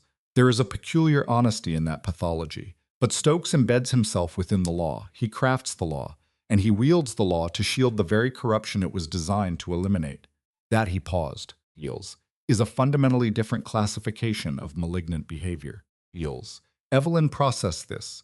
She processed 20 years spent constructing a case against the man she'd identified as the architect of her life's trauma, only to find herself in this vehicle, at this hour, Heels, grasping that the true source of the pathology was further up the hierarchy than she had ever targeted. If Hartman succeeds in dismantling Stokes's network, she asked, and the documentation is admissible, what is your outcome, Heels? Victor was silent for a moment. That depends on Hartman's adherence to our agreement, he said. If he honors the terms, partial immunity for Stokes-related charges, documented cooperation, Heels, his advocacy and subsequent actions, I might have 18 months before another prosecutor at Justice reevaluates the case. Perhaps 2 years. Heels. After that, I must make a choice, he said, regarding how to utilize my remaining time. He stated this without effect, devoid of self-pity. It was a clinical observation, like a weather report. I have a daughter, Heels. She is ignorant of the full scope of my actions. She knows enough to have married a man in Denver, maintaining a 1,200-mile buffer from Chicago. But she is my daughter, and my behavior has been the catalyst for that distance for too long, Heels. Evelyn remained silent. I am not soliciting your sympathy, he clarified. I am providing you with a psychological profile of myself outside this crisis, because you are entitled to know the character of the man with whom you've aligned. Heels. I know who I've aligned with, she stated. Heels. Do you? Yes, she affirmed. A man who physically shielded a stranger from a firearm, who preemptively secured a ledger 8 months ago based on behavioral cues of corruption and waited for someone to validate his suspicions, Heels, and who engaged with my argument for 40 minutes when dismissal would have been the path of least resistance. She paused. That does not classify you as good, Victor, but it does place you in a distinct category of human behavior, Heels. He offered no verbal response, but a subtle shift in his posture indicated the statement had registered. She let the observation stand. The car halted. Garrett's voice was low. We've arrived, Victor spoke. Remain with the vehicle, Heels. He looked at Evelyn. 2 minutes, Heels. Subject access was gained via secondary entrance. The proprietor, Petrov, a male in his 70s, heavy-set, Heels, exhibiting no overt signs of surprise at the 4:30 a.m. intrusion, displayed the resigned affect of an individual long habituated to such unscheduled events. He provided silent escort through the shop's rear to a storage area. From there, Heels, the subject Victor proceeded with procedural memory, displacing a specific shelving unit precisely 18 inches leftward. This action revealed a section of drywall with a disguised seam. Heels. Subject Victor applied pressure to 2 points in sequence, releasing a hidden panel. Heels. The panel concealed a fire-resistant steel container, matte black, its dimensions approximating a large folio. Upon retrieving the object, the subjects returned to their vehicle in under 4 minutes. The container was given to the female subject, Heels, Evelyn, who registered its significant mass. 11 years, she vocalized, a statement confirming the duration of the object's concealment. 11 years, he echoed, Heels. Her focus on the container suggests a transference of immense psychological weight onto the physical object. Inside it, the data, names, and logistical frameworks of a covert social structure. Within that data, Heels, she perceived a direct causal link to her primary trauma, to the death of her mother, an event 2 decades prior that served as the foundational incident for her present identity. Heels. This concludes Stokes, she stated, an assessment based on the expected synthesis of this new evidence with pre-existing testimony. Victor concurred, adding, yes, and all individuals under his protection. Heels. He then offered a clinical analysis of network dissolution. Systems like his don't collapse simultaneously. They fracture as peripheral members, sensing a loss of central control, initiate individual survival strategies. Heels. He gestured toward the container. But this initiates the fracture. The first piece. A call from the subject, Hartman interrupted. Evelyn noted his name. "We have a problem," Hartman said. His vocal tone had shifted. The practiced modulation remained, but an underlying stress-induced tension was now audible. Daniel ceased his statement 20 minutes ago. He requested water. I complied. Upon turning back, he had acquired Mateo's mobile device. A visceral stress reaction was observed in Evelyn. He initiated a call. One, Hartman clarified. Mateo reclaimed the phone almost instantly. But a connection was made. 42 seconds. Victor asked, demonstrating heightened auditory focus. "An unregistered number," Hartman replied. "Mateo is attempting a trace, but he contacted Stokes." Evelyn concluded with high certainty. "My assessment as well," Hartman affirmed. "Content of the call," Victor pressed. "Partial audio, reference to a location, a reference to a pause, a reference to Cicero." The name functioned as an acute stressor. Victor and Evelyn exchanged glances, a nonverbal confirmation of a shared catastrophic realization. He was aware, Victor stated, a self-directed vocalization confirming a previously suppressed hypothesis. He knew about Petrov, the storage room. The mechanism? Evelyn questioned. 11 years prior, upon establishing the protocol, I designated Daniel as the sole contingency, the one individual entrusted with its location should I be incapacitated. A tightening of the jaw muscles was observed. I provided an update 8 months ago about the ledger's transfer to a secondary site. No specific address was given, but if Stokes has been manipulating Daniel for 2 years, the implication was left unspoken.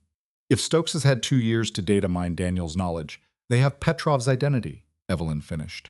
They may lack the exact coordinates, but they have the search parameters, a business in Cicero linked to you. "Garrett," Victor commanded. "Time to the meridian?" 12 minutes, the driver replied. "Proceed," Victor ordered. Garrett complied. Evelyn, clutching the container, exhibited hypervigilance, scanning the vehicle's mirrors for anomalous patterns. She processed that a lack of overt surveillance did not equate to an absence of threat. Correctly profiling Stokes as an opponent who had operated for 16 years and did not require simple methods to track their movements. "Hartman," she said, re-engaging the call. The line remained open, she stated. "Isolate Daniel from Mateo and secure him where no further communication is possible. Then mobilize whatever federal assets you can to the Meridian within the next 15 minutes. I cannot request federal support without cause." "Then provide it," she retorted. "You are a U.S. assistant attorney building a corruption case against a senator. Leverage the entirety of that position. Contact your supervisor, the one unaware of your present location, and disclose everything now. Because if Stokes is acting on Daniel's intelligence, the next 20 minutes will determine the outcome. Either a formal federal proceeding on Monday, or this entire event is erased." A silence. "I'm making the call," Hartman stated, terminating the connection. Victor remarked, "You place trust in him." "I trust his desire to neutralize Stokes outweighs his instinct for self-preservation," Evelyn clarified. "For tonight, that is a sufficient variable." 8 minutes later, upon arrival at the Meridian, Evelyn immediately identified environmental indicators of a compromised situation. The building's exterior was unlit. Specifically, a single lamp that was functional upon their departure was now dark. Frank Caruso stood on the sidewalk, phone to his ear, his expression a mixture of professionally managed agitation that Evelyn identified as controlled alarm. This is the facade of an operative who has encountered a severe complication and is actively managing the initial response. Victor was out of the vehicle before it came to a complete stop. "Frank," he said. "Power to the block was cut," Frank reported. 15 minutes ago. Individuals appearing to be a city utility crew. 2 of my men investigating found an open junction box and a van with no license plates 2 blocks away." "Occupants?" Victor asked. "Hartman and Daniel are in the rear office." "I relocated them when the power failed. They are secured by 3 of my men." "Stokes operatives," Evelyn stated. "Their objective isn't termination, it's extraction. They are here for Daniel." Victor looked at her.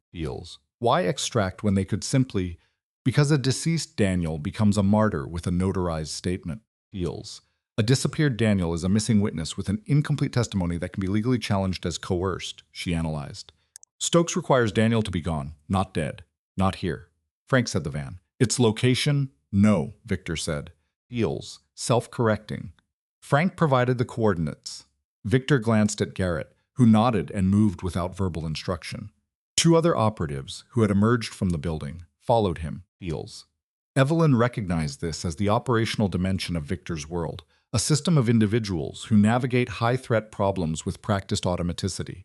She followed Victor inside, heels. The rear office was a confined space with olfactory traces of old paper and residual cigarette smoke from a previous era. Hartman stood against a wall, briefcase in hand, phone to his ear. Daniel Cross sat in a corner, heels, one of Victor's men positioned directly behind him. Daniel displayed the flat affect of a subject who has just achieved full belated insight into a catastrophic miscalculation, heels. The move he made 20 minutes ago had failed to produce the intended outcome.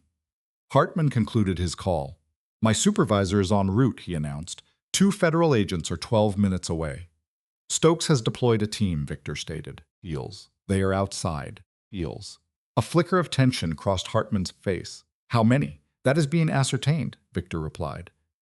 Daniel spoke from the corner, his voice devoid of inflection. "I didn't disclose your presence. I told him about the ledger, about Cicero. Only that," heels. "That was sufficient," Evelyn said. "I'm aware," Daniel replied, his gaze fixed on his hands. "I'm aware." Victor observed him for a protracted moment. The dynamic between them was not positive, nor could it ever be after the night's betrayals. Yet, heels. It was something, a complex relationship built on 20 years of proximity and misplaced trust, culminating in 2 men arriving at divergent points of personal reckoning.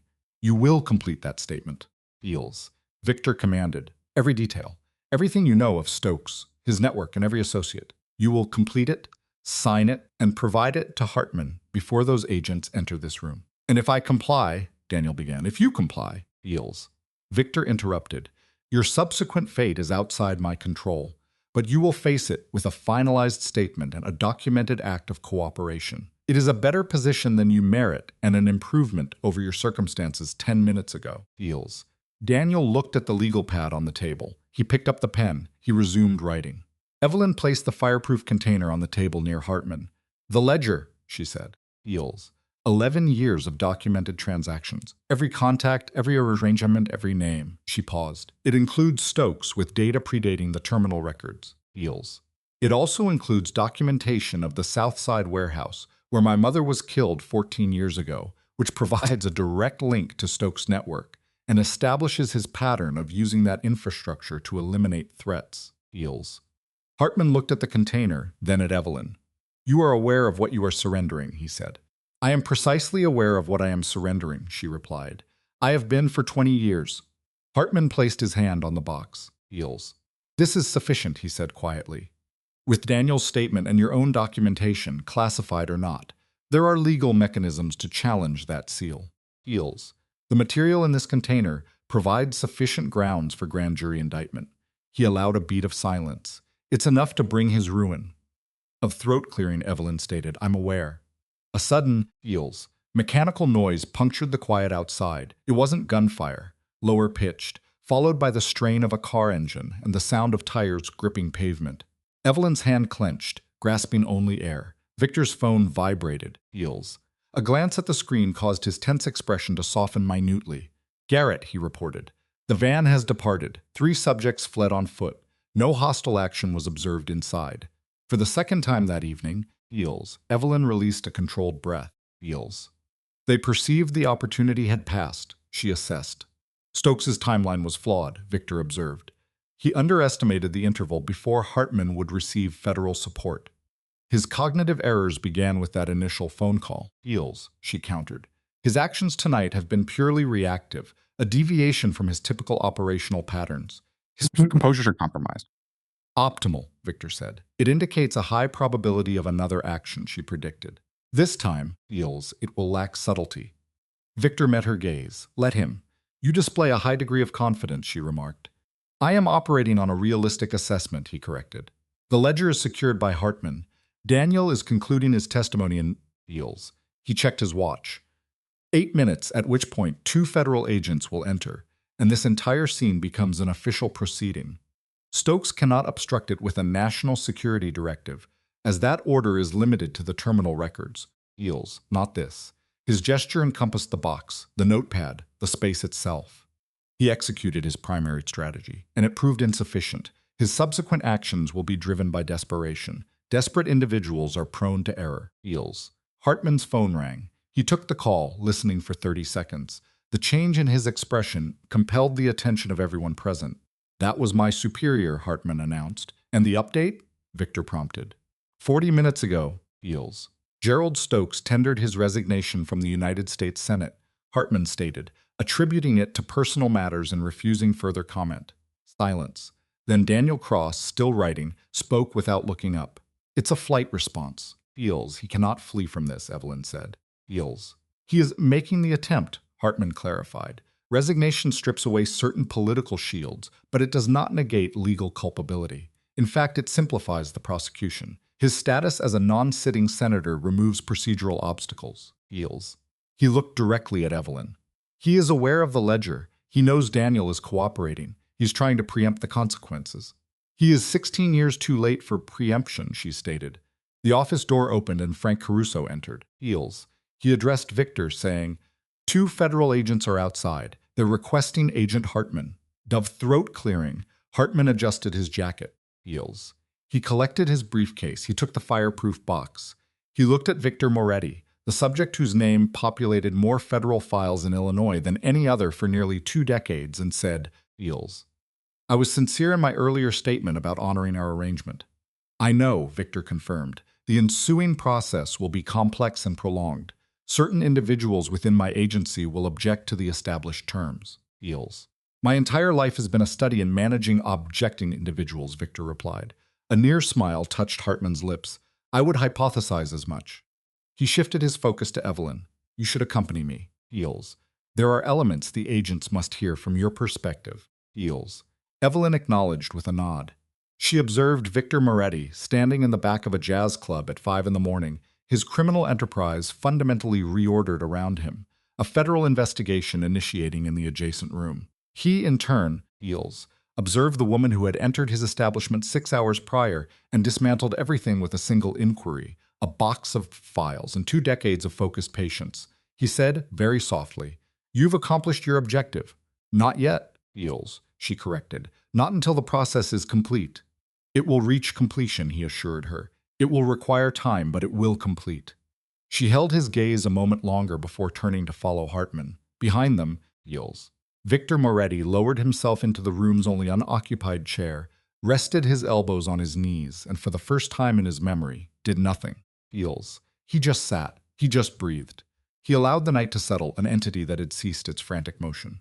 Daniel Cross continued to write, the sound of the pen a quiet scratching. Outside, Feels. The blackness at the edge of the sky was beginning to dilute with the first hint of gray. Not yet light, but the antecedent of it, the way the darkness thins just before it shatters. And Chicago remained precisely where it had always been, Feels, waiting to discover the nature of the city it would become at sunrise.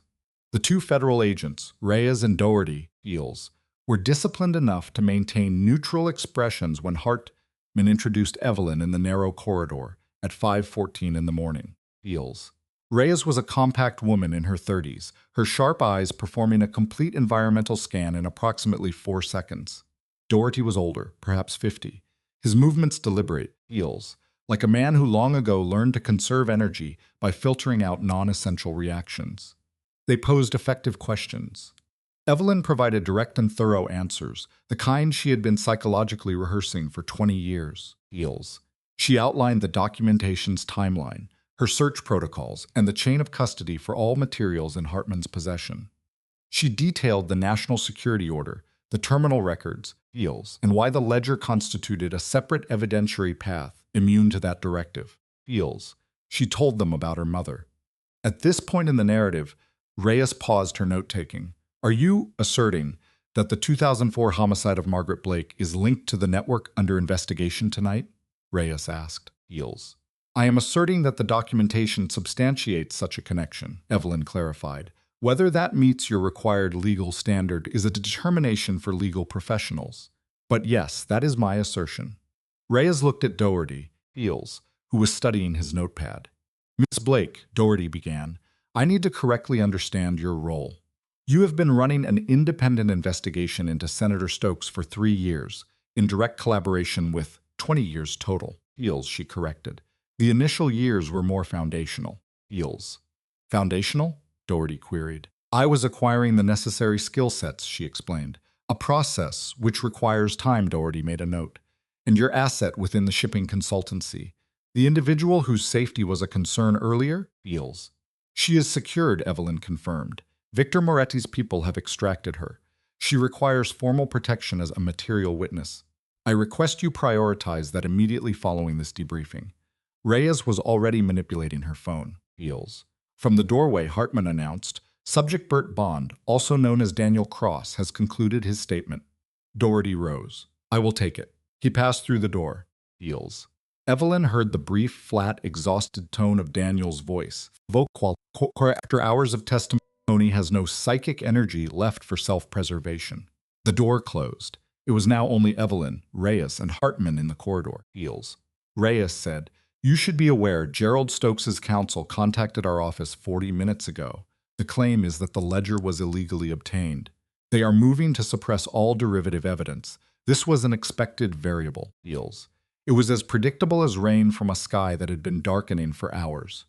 The ledger is the private property of Victor Moretti, she stated. Feels.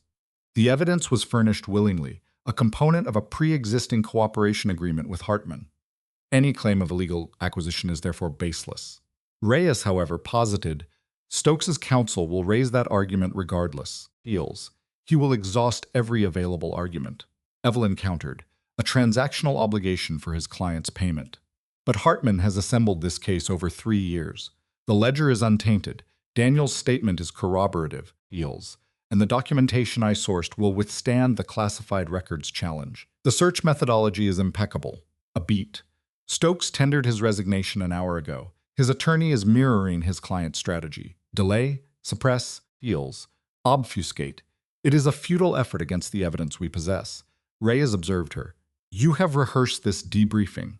I have rehearsed every potential conversation within this structure for some time, Evelyn stated. Feels. Reyes almost smiled. Not quite, but close.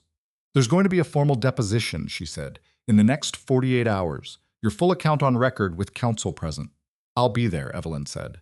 You'll need to stay in Chicago, Reyes said. Feels. Until we've confirmed the witness protection arrangements for your contact and established the full scope of your involvement. I'm not going anywhere, Evelyn said. Reyes nodded and moved down the hallway. Hartman waited until she was gone. Feels. Then stepped closer and said quietly, How are you holding up? Evelyn looked at him. Feels. Hartman was the person who knew most of what she had done and most of what it had cost her because he had been watching the process for 3 years and asking questions that most people wouldn't have thought to ask. Feels. He represented the only available witness to the life she had been forced to live. I am stable, Evelyn stated. My functionality is intact, she clarified, which tonight is synonymous with stability. He conceded the point. Feels. His familiarity with her psychological patterns allowed for such acceptance. The deposition will be an ordeal, he noted, recounting your mother's history on the record in such a context. I am fully aware of what is required, she replied. Feels. This awareness is not new. The burden does not have to be yours alone. She met his gaze. James, I have carried this burden in isolation since the age of 17. I am proficient in its management. He paused. Feels. Your actions tonight were extraordinary, he observed. Feels. It is important you receive that validation from an observer. She offered no immediate response. Her gaze dropped to the floor, then returned to his. The process is not concluded, she said. Feels. Refrain from such pronouncements until we have reached termination. Understood, he acknowledged, before exiting through the office door. She remained in the hallway. Feels. Isolated, truly isolated for the first time in the 9 hours since entering the Meridian, and permitted herself a controlled exposure to the affect. Not the full scope. A full exposure was untenable. Feels. There was no safe psychological container for it yet, but a sufficient quantum, the edge of it, the reality that the night's events had proceeded according to her design and simultaneously diverged from it completely. Both realities were true, Feels, and she remained psychologically intact. Feels. She pushed away from the wall and re-entered the club's main chamber. Victor remained where she had left him, seated, forearms on his knees. He looked up at her approach. Frank Caruso occupied a chair opposite him. Feels could clear his throat. The other men had distributed themselves along the room's perimeter. a common behavioral drift in the absence of direct stimuli. The fireproof container was gone, now in Hartman's possession. Feels. The legal pad containing Daniel's statement was also gone. The room, its occupants, and the distinct, depleted quiet of a completed operation were all that was left. Stokes's legal team is filing a motion to suppress the ledger, she reported. Feels. Victor produced a sound that was a clinical approximation of a laugh. Feels. A motion he is certain to lose. Correct, she affirmed. He will. She took the chair across from him, which Frank had vacated without prompting. Rise requires your cooperation for the deposition. Specifically, Feels. Your testimony on the ledger's chain of custody and the conditions of its transfer. I will cooperate, Victor stated. Expect scrutiny of the cooperation agreement itself, she continued. Stokes's team will argue coercion. Feels.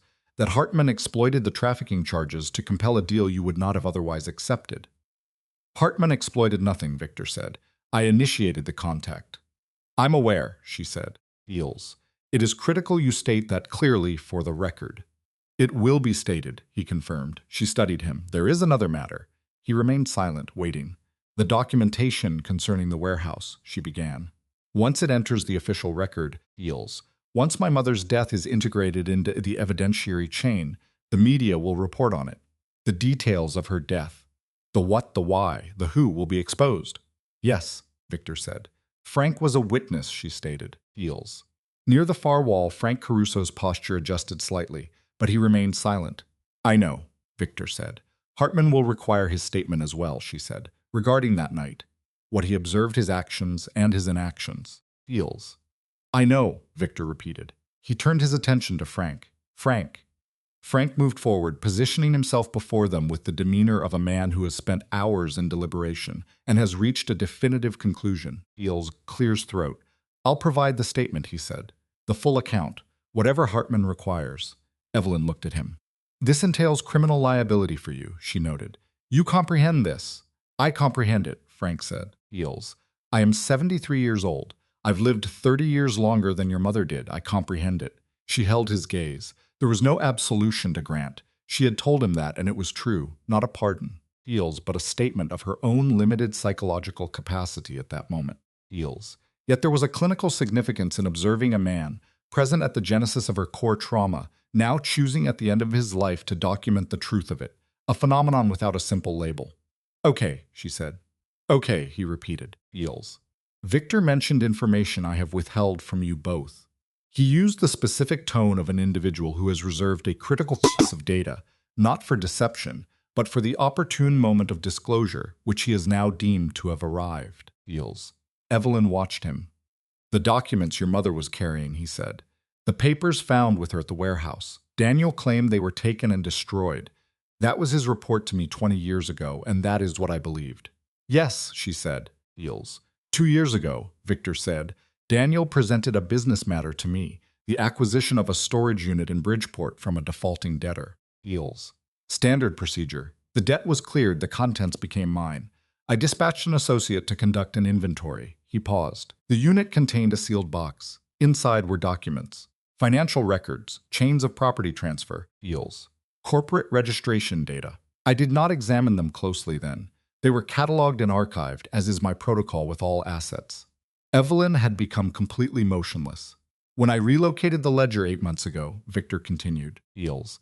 I reviewed all contents of my secure storage, including that box. He looked at her directly. The documents were your mother's, Evelyn. Daniel did not destroy them. He retained them. Feels. For 20 years he held them, likely as leverage, a form of insurance should he ever face questions he wished to avoid. He never utilized them and never destroyed them. They remained in stasis. What was in them? She asked. Everything, Feels. Victor stated quietly. A complete paper trail mapping 6 of Stokes's shell corporations through a web of real estate deals spanning 18 years. Marginalia in your mother's script, I presume. Commentary on the significance of each transaction, Feels. Unanswered questions, circled names. He paused. She was weeks, perhaps less, from having a complete file to present to an actionable authority. The psychological weight of this information manifested as a physical pressure on Evelyn. Feels. Her mother was not a peripheral casualty. She hadn't accidentally crossed into a dangerous periphery. She had been engaged in the very same activity Evelyn had pursued for 20 years, constructing a case, document by document, name by name, deals, tracing the flow of capital through the protective layers built by men like Stokes. She had done so in isolation, without a Hartman, without a Victor, without 2 decades of psychological preparation. A paralegal, deals, operating independently from a small real estate office, for motives Evelyn could only now begin to formulate and would likely spend a lifetime attempting to fully process. She was 3 weeks from success, and someone alerted Stokes, deals. "Where are the documents now?" Evelyn asked. Her voice was perfectly regulated. Deals. A decision had been made in the preceding 30 seconds. This new data would not be permitted to cause a psychological breach. Not here. Not tonight. It would be placed in the containment unit with all other trauma, deals, and that unit would be secured deep within her psyche. She would access it later, in solitude, when she possessed the capacity for a full effective response. "They are in the ledger box," Victor said, "with the rest of the evidence." Deals. "Hartman is in possession of them." She gave a single nod. "He will recognize their significance upon opening it." "Yes," Victor said. "I ensured they were clearly demarcated and labeled." She looked at him. "You have been aware of this for 8 months, Deals. And you waited. The object of my waiting was undefined," he said. Deals. "I did not know who would present themselves, but I was certain of an eventual resolution. I intended for the key actor to possess all variables when that moment came." "You could have approached Hartman directly," she said. "I could have," he agreed, Deals, "but I lacked faith in the process without an internal agent, one whose motivation to see it to completion was rooted in something beyond professional advancement." He paused. "Your mother possessed that motivation. You are its inheritor, Deals. Your presence in the room was a necessary condition." Evelyn observed the subject across from her. The man she had, for 20 years, categorized as the primary antagonist in her life's narrative, who now presented as a subject of far greater complexity, Deals, far more human, Deals. A cognitive shift occurred within the subject's operative narrative. It was not catharsis, nor was it warmth. It was a fundamental recalibration, Deals. An acknowledgement that objective reality was more complex than the binary framework required for survival at age 17, fleeing an alley with only a photograph as a transitional object. This new complexity did not negate the initial trauma, Deals, nor did it excuse the transgressions against her, but it did alter the very definition of resolution. Justice was not the construct she had fantasized about as an adolescent. It was this environment, these individuals, this slow, Deals, imperfect apparatus of truth grinding forward. Her communication device activated. "Hartman," she responded. "I've accessed the contents of the container," he stated. His vocal quality presented a new variable, Deals, a tone oscillating between clinical shock and controlled elation, the sound of a subject locating an artifact he had long since classified as irretrievable. Deals. "Evelyn, the files pertaining to the Adair case are in your possession. I am aware of their contents," she confirmed. A pause. "Your maternal progenitor," he said. "Correct." She constructed a functionally identical case file, he noted. Deals. 18 years prior, from a completely divergent vector, utilizing different assets, and she identified Evelyn. Her investigation was more advanced. The chain of shell corporations she documented extends 3 strata deeper than your own findings. Deals. Her notes contain designators for individuals not present in any of our other records. "What is the operational impact on the case?" she inquired. "It doesn't alter its structural integrity," he replied. The case was already robust, Deals. But the names in her notes, 2 federal judges in this state are listed in her records as beneficial owners of one of Stokes's financial shells, Deals. This data is not peripheral. It is the causal factor for the national security order's execution this evening. It identifies Stokes's contact. Victor articulated Hartman's name. He was in sufficient proximity to audibly register the exchange. Deals. "Which judges?" Hartman recited the names. Frank Caruso exhibited a sudden loss of posture, collapsing into the nearest chair. Victor remained inert. His facial expression, however, Deals, shifted into a state Evelyn had not previously observed. It became internalized, private. It was the expression associated with the discovery that a known pathology is more systemic than previously assessed, Deals, reaching into the foundational structures meant to provide stability. "The national security order is void," Evelyn stated. "It is compromised." Deals. "Correct," Hartman confirmed. "A judicial officer with a direct financial stake signing an order to protect that stake does not constitute a legal directive. It constitutes obstruction of justice." The terminal records are therefore not legally sealed, which renders everything. Everything is accessible, she concluded. Affirmative, he said. Rise is already initiating protocols. By 0800 this morning, every record at the Calumet terminal will be legally re-entered into play with an untainted chain of custody, neutralizing any argument for suppression. Stokes has just lost the single strategic asset that offered a possibility of survival. She added, he will attempt to flee. He already has, Hartman stated. His passport triggered an alert 40 minutes ago. He is contained at his Kenilworth residence. Federal agents have established a perimeter. Evelyn ceased visual input for precisely 3 seconds. Upon reopening her eyes, the environmental factors were unchanged. The individuals were unchanged. Yet the foundational reality of the situation had just concluded its stabilization into a new, permanent state. What are your immediate operational requirements of me? She asked. None, Hartman replied. Locate a place for sedentary observation. I will reestablish contact at 0800. He terminated the communication. Victor observed her. She returned the observation. It is concluded, she said. Report, he commanded. She reported. All of it. The judges, the nullified order, the unsealing of the terminal records, the flagged passport, the federal perimeter at Stokes's house. She delivered the information with the same methodical sequencing she applied to all data dissemination. Even now, at 0547 in the morning, concluding the most prolonged stress event of her life, she remained an individual who organized data prior to its release. Upon her conclusion, Victor tilted his head back and stared at the ceiling. Frank Caruso placed his hands flat on his knees, regulating his respiration. The room's atmosphere was static. Then Victor spoke. Your mother laid the foundation. Correct, Evelyn said, and you constructed the superstructure. She did not respond immediately. Her thought process was occupied with Margaret Blake, the handwritten marginalia, the circled names, the lines of inquiry left unresolved. She processed the existence of a sealed container in a Bridgeport storage unit for 2 decades, outlasting the individual tasked with its destruction, because even Daniel Cross, in some complex quadrant of what might be termed his conscience, could not fully execute the final protocol. It was a joint construction, Evelyn stated. She was merely unaware of the collaboration. Victor observed her. His expression was that of a man arriving at an unplanned destination, taking a moment to orient himself to the new topography. What is your prognosis now? He asked. Deposition in 48 hours, she replied. Witness coordination. An estimated 6 months of federal proceedings, potentially longer, contingent on the legal strategy employed by Stokes's defense.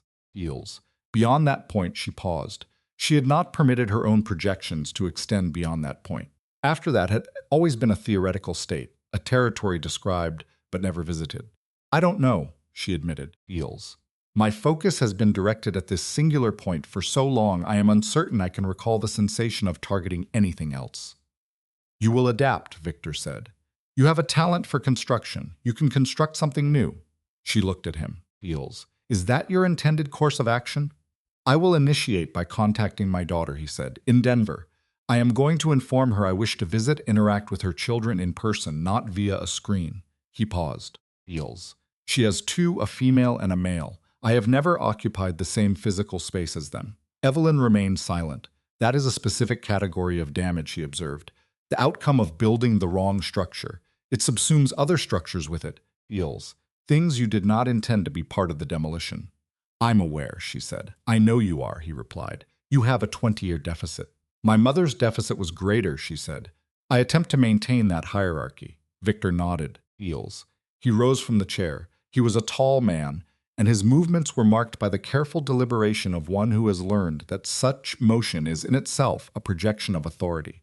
Even now, at the conclusion of this night, that authority remained.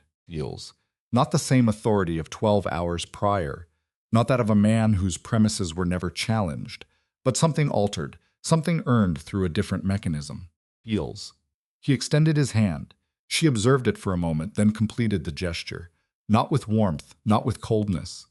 It was the manner of handshake exchanged between 2 individuals who have navigated a shared trauma, where the shared navigation does not create an alliance, but rather a complex bond for which no simple term exists. I will be present at the deposition, he said. Whatever date Hartman designates, I will be there. I know, she said. Eels. He released her hand. He looked at Frank. Frank stood. They proceeded toward the exit together, two men who had inhabited the same ecosystem for 4 decades, and were now entering a new one lacking the old shape. Eels, one that would require assessment on a diurnal basis. Eels. At the threshold, Victor halted. He did not turn. He directed his words to the space before him. For what it's worth, he stated, she would have been proud of you. Not for completing her work, but for the methodology you employed. He paused. Eels. She raised an individual who entered the most hostile environment in Chicago and articulated the truth audibly. That is a significant datum, Evelyn. She did not respond. She waited until the door sealed behind them. Eels. Then she sat at the bar, the same bar where she had stood 6 hours earlier, and delivered a deliberately false response to initiate the collapse of a 20-year structure, and placed her hands flat on the mahogany, and respired. Eels. She focused on the maternal imago, not the warehouse, not the subject's knowledge base or proximity to success, just the woman. Her hands, her manner of holding a coffee cup, the auditory memory of her voice in the morning. Eels. The photograph Evelyn had secured while exiting the alley, the one carried in every jacket she had worn for 20 years. She retrieved it now from an interior pocket of her current jacket, placed it on the bar, and observed it. Eels. Margaret Blake looked back, age 41, alive, unaware of future events, but working quietly in her discretionary hours, in the margins of a job for which she was undercompensated. Eels. Tracing money through the protective layers that powerful men construct, engaging a force she likely knew to be superior with tools that were likely inadequate, because a subject feels, must, because a subject always must. Evelyn returned the photograph to her pocket. She retrieved her phone and dialed a number she had maintained for 20 years. A therapist in a city where she had resided briefly under an alias, Eels. One who had helped her construct the psychic container and taught her its use, who had once informed her that the most difficult phase of surviving an event is learning to function after the survival phase is complete. The phone cycled 3 times.